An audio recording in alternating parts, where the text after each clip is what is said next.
Hey guys, Lance Away here.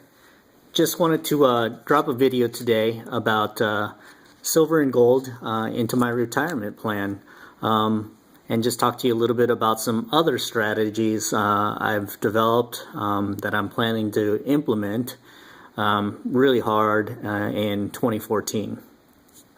So at my current workplace, I do have a defined retirement plan.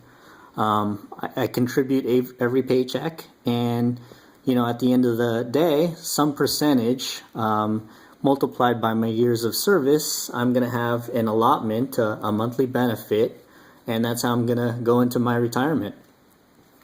It's been keeping me up at night. How far is that retirement going to take me? We could live 20 to 30 years past retirement, and with inflation and rising healthcare costs, and not to mention a possible lack of Social Security that I'm paying into currently, am I going to have enough, to help myself and my family live comfortably in those golden years? So a lot of financial advice and investors say to save 10 to 15% of your salary. Is that net or gross? They never really say. They just say 10 to 15%. That's the magic number. So I am going to try to implement that. And then that got me to basically analyze my strategy. So currently, silver and gold, which I've done really hard in 2013, is an investment only. So basically, you have to cash out both your earnings and your principal when you go to draw this. So, a lot of us on here stacking silver and gold really hard. I don't like the idea that when I turn it in and cash out and I need that money, it's going to start shrinking my investment. So I'm going to have less and less, and when I'm 80 or 90, I might just have 1 ounce to my name. That frightens me a little bit. So, there's another investment strategy. It's the interest and dividend strategy, where the principal is untouched and you withdraw only the earnings. So I kind of like the sound of that. I might have a big chunk of money. Let's just theoretically picture this kilo coin as my investment, and then if that investment earns a certain percentage, just say 6%, then I'll get 6% off of that, and every month I'll get a payment and I can cash in that payment. But this stays whole, and it's a big security blanket for me. So I'm going to start writing down right now some of the other strategies I'm going to do to try and get me into retirement comfortably.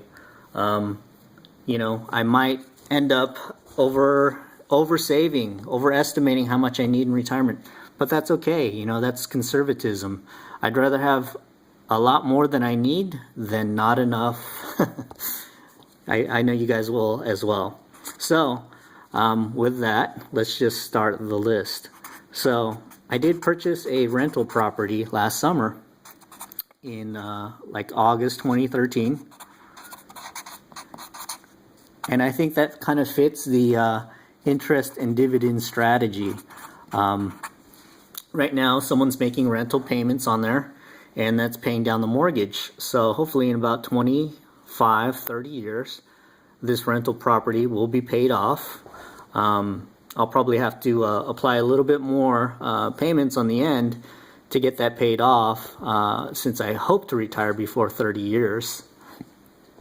But after that, I'll be able to leave that property alone and just take the earnings. So that will give me a monthly disbursement. I like the sound of that. Things are looking up. I will have a, anywhere from $1,300 to $1,700, with inflation. Who knows what rent will be in 25, 30 years. So that will be nice. That's several tens of thousands of dollars a year. So that's great. The other thing I'm doing to get to retirement comfortably is I'm setting aside cash in a savings account. And actually this is a money market account, which is earning some minuscule interest right now. But you know what? It's there for me if I ever need it.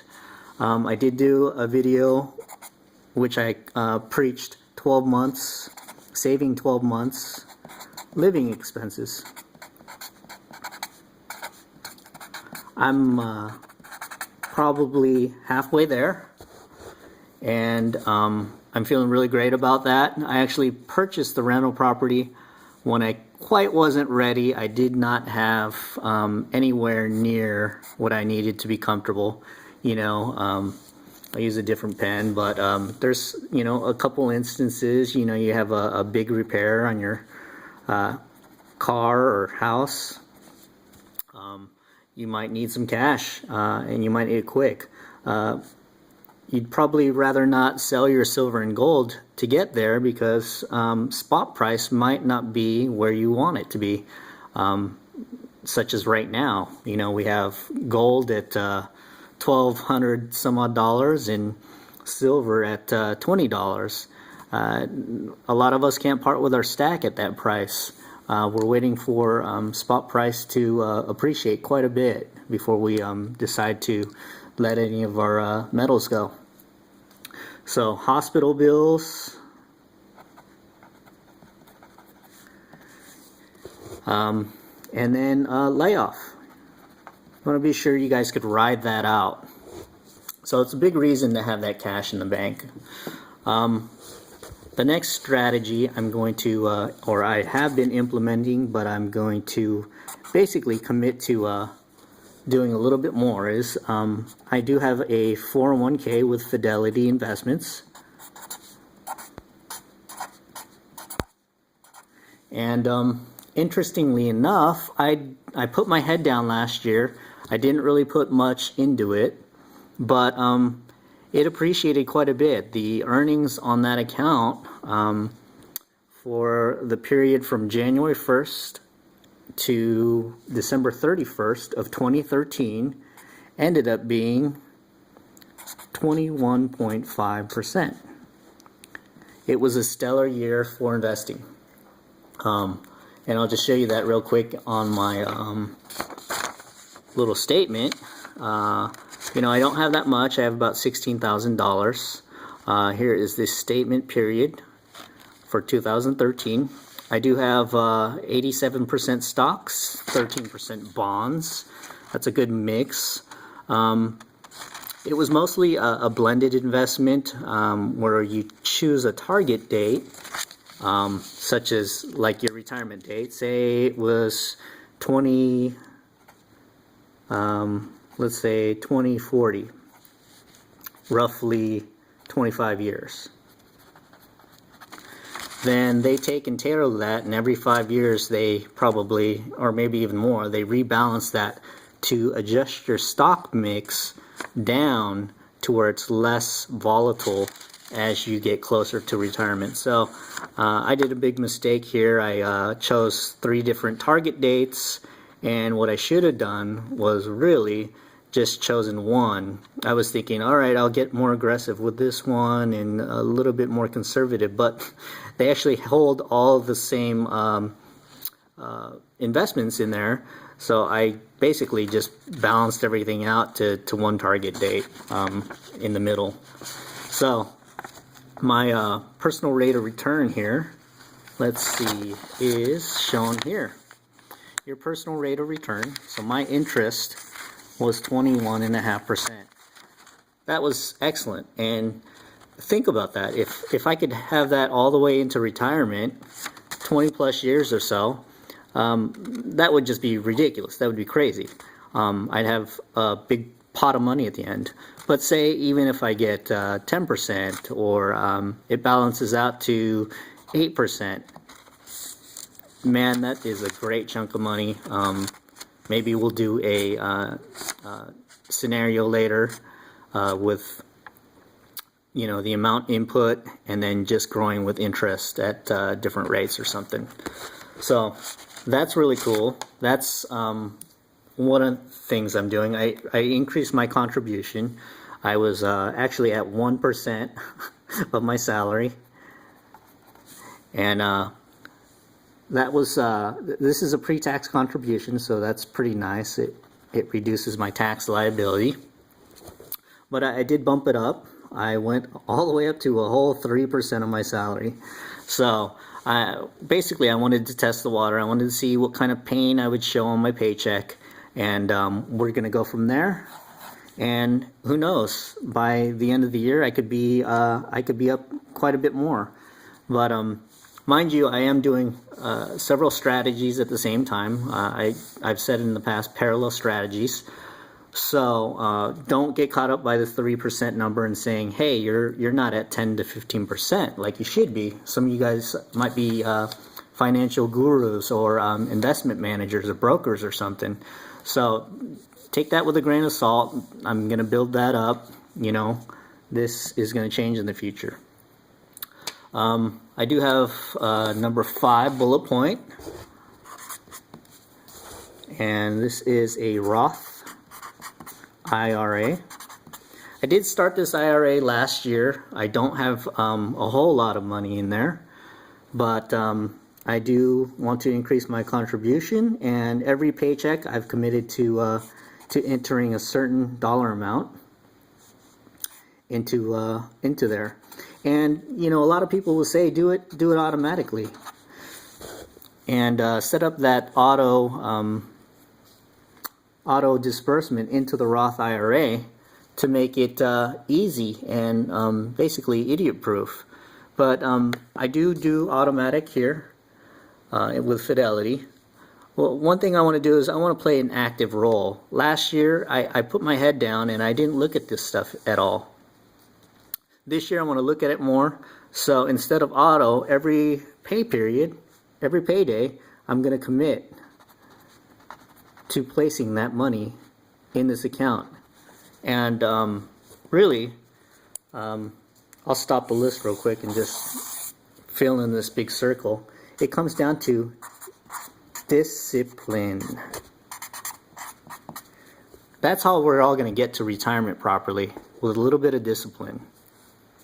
So I'm going to put some money in my Roth every paycheck, and let's just see that thing grow. I haven't yet. I don't know if maybe I don't have enough money in there, but I haven't chose my investments for that account yet. So I'm looking forward to possibly getting to a higher dollar amount where I can kind of choose which kind of investments will fund that and grow that. So another thing I have is my company will not pay for medical in retirement. So they do put away money in a retirement health plan, health savings.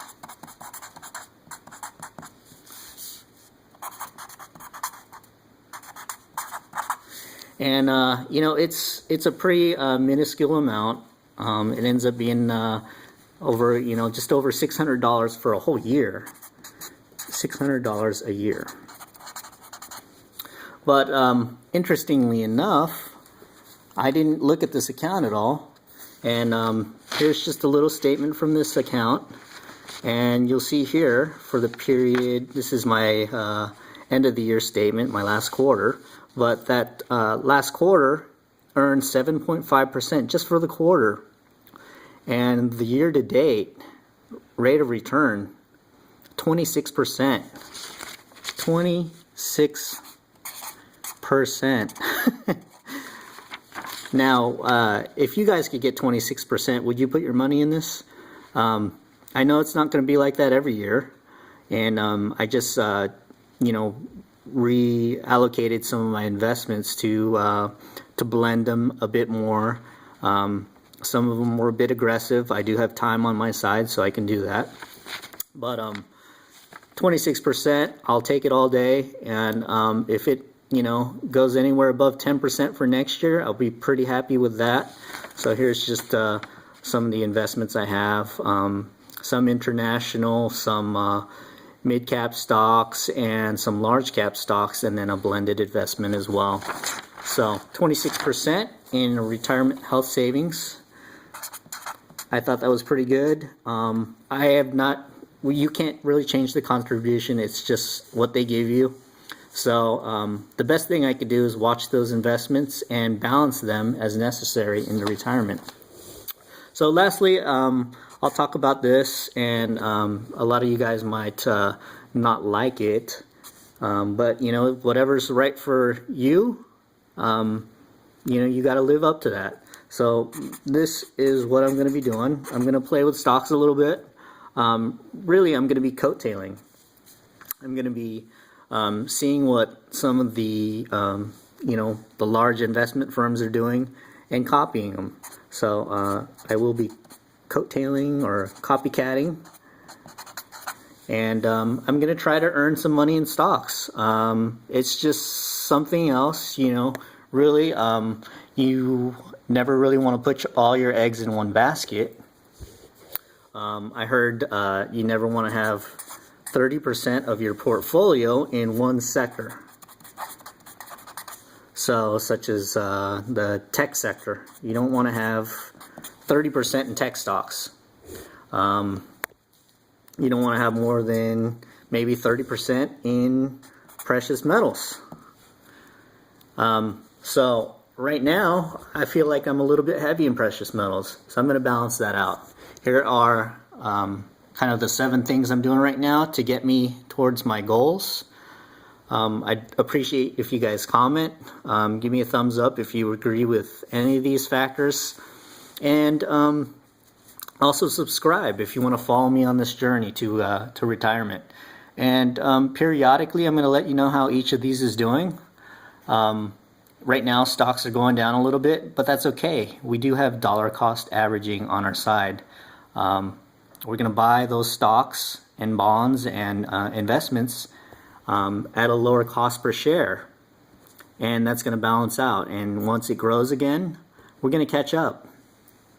So I'm going to ride out any of the low dips, and I'm going to continue to save in these different methods.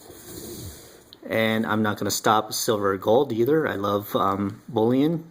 I love precious metals.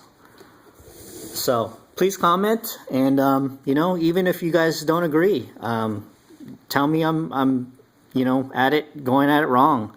I'd love to hear your thoughts. I'd love to learn from you guys. Hopefully you guys learned something here as well, and let's just go around. This is YouTube, you know, this is an open forum. Okay, this is Lance Away. Once again, rate, comment, and subscribe. Talk to you guys soon.